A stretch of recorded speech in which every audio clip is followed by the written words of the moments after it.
Hello friends, आज हम बात करेंगे सुज़लोन एनर्जी शेयर की। ये एक पेनी स्टॉक है और हम इसका टेक्निकल एनालिसिस देखते हैं। सो सिंस जैसे ये एक पेनी स्टॉक है, तो आप इन्वेस्टमेंट अपनी उसी हिसाब से रखिए कि अगर वो ज़ीरो भी होता है तो आपको ज़्यादा प्रॉब्लम ना हो। ऐसा मत सोचना कि 1 लाख का 10 लाख करना है या मुझे 50,000 का 5 लाख करना है।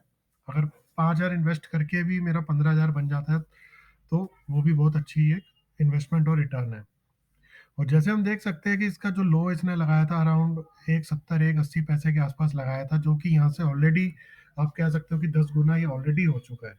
तो एक 10 गुना रिटर्न तो ये दे ही चुका है, बट क्या अभी भी ये वर्थ है लेने के लिए? क्या अभी भी ये एक मल्टीबैगर रिटर्न जनरेट कर सकता है? तो हम उसका एनालिसिस करते हैं। तो अगर हम थोड़े बड़े व्यू में जाते हैं, मंथली व्यू में, तो हम देख सकते हैं कि अराउंड 2000 मई 2017 से ये एक राउंडिंग बॉटम ये फॉर्म कर रहा है, जो कि काफ़ी अच्छा बुलिश पैटर्न होता है। और लगातार ये आप देखेंगे यहाँ पे इसका सपोर्ट लिए जा रहा है। जो ये इसका जो चैनल बन रहा है राउंडिंग बॉटम का, जैसे आप देखोगे एक सपोर्ट यहाँ लिया, फिर सपोर्ट यहाँ लिया, ठीक है, फिर यहाँ पे ये सपोर्ट लिया इसने और वापस यहाँ सपोर्ट ले रहा है। तो आगे भी हम देखेंगे कि हो सकता है कि वो इस तरह से यहाँ पे सपोर्ट ले और फिर मूव करे। और जैसा आप देखेंगे कि इस पूरे टाइम पीरियड पे इसने लोअर लोज और लोअर हाइज बनाए हैं। इस तरह से ये डाउनफॉल मूवमेंट दे रहा था। और इस पीरियड में आके इसने यहाँ पे कंसोलिडेट करा और ओवर अराउंड 12 मंथ्स और 14 मंथ्स यहाँ कंसोलिडेट करता रहा। और उसके बाद आप देखेंगे एक यहाँ पे हायर हाई बनाया, फिर यहाँ पे एक लो बनाया, फिर एक हायर हाई बनाया, फिर एक लोअर लो बनाया, हायर लो बनाया, और फिर यहाँ पे एक इसने हायर हाई बनाया।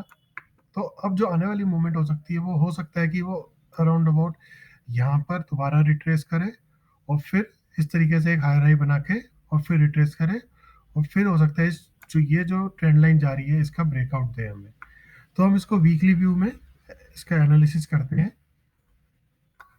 तो वीकली व्यू में जैसे हमें थोड़ा सा कैंडल फॉर्मेशन थोड़ी सी बेटर लग रही है। अगर आप देखेंगे जिस चीज़ का हम एनालिसिस कर रहे थे कि ये इस ट्रेंड लाइन का सपोर्ट ले रहा है, और अब इस टॉप के आसपास तो मैं खुद भी इसमें बाई नहीं करूंगा। मैं वेट करूंगा कि यहाँ पे ये थोड़ा सा इस तरीके से रिट्रेस कर जाए इस लेवल के आसपास, या हो सकता है ये यहाँ तक भी रिट्रेस करेगा। इस राउंडिंग बॉटम को हो सकता है कहीं ना कहीं इसको टच करे या फॉर्म करे और फिर वापस से इस तरह से जाए।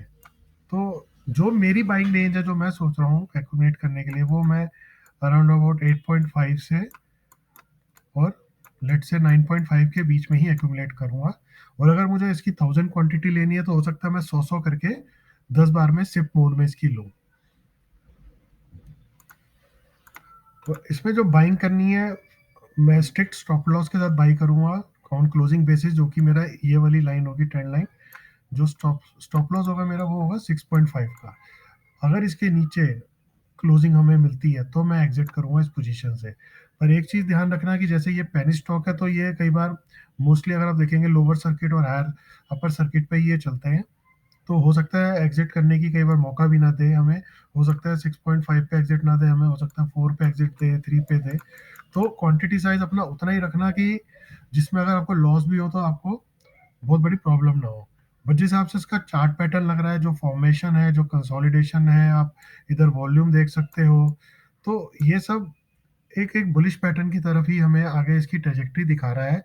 और जो फर्स्ट टारगेट जो निकल के आ रहा है वो 22 के आसपास आ रहा है। नेक्स्ट मेरा टारगेट आ रहा है 25 के आसपास। और अगर मैं थोड़ा सा लॉन्ग टर्म व्यूज का देखूंगा, तो हो सकता है मैं इस टारगेट के आसपास करूं, जो कि ये आपका एक 100 के लगभग एक टारगेट है। बट हाँ, उससे पहले इसको काफ़ी जगह जगह रेजिस्टेंस दिखेंगे। जैसे मंथली व्यू में आप देखेंगे कि एक रेजिस्टेंस इसका ये भी निकल के आएगा अराउंड अबाउट 38-40 के आसपास आएगा ये। फिर जो नेक्स्ट आएगा वो आपका इस के अराउंड आएगा 55 से 60 रुपए के बीच में। तो ये पूरा इसका रेजिस्टेंस एरिया होगा। फिर अगर इसको निकालता है, फिर आपको थोड़े अपवर्ड 90 के टारगेट है, बट ये अभी के लिए तो ये काफ़ी बड़े टारगेट है मेरे हिसाब से। तो कुछ टाइम तो ये अभी इसी में कंसोलिडेट करेगा। अगर हम इसके डेली व्यू में आते हैं, तो ये अराउंड अबाउट इसी चैनल के आसपास कंसोलिडेट करेगा। और फिर जो हमारी एक्यूमुलेशन रेंज है, जैसे मैंने बताया, अगर उसमें हम एक्यूमुलेट करते हैं, फिर हम उसके बाद देखते हैं कि ये नेक्स्ट अपना कैसे आगे जो भी इसकी अपसाइड है वो कैसे बनती है। तो अभी के लिए इतना ही। और अगर आपको मेरी वीडियो अच्छी लगती है तो प्लीज़ शेयर एंड सब्सक्राइब। और अगर आपको किसी स्क्रिप्ट के बारे में जानना है और मेरा टेक्निकल एनालिसिस आप उसमें चाहते हैं, तो आप प्लीज़ आप कमेंट बॉक्स में वो स्क्रिप्ट मेंशन कर दीजिए, मैं उसमें अपना टेक्निकल एनालिसिस पोस्ट करूँगा। Thank you.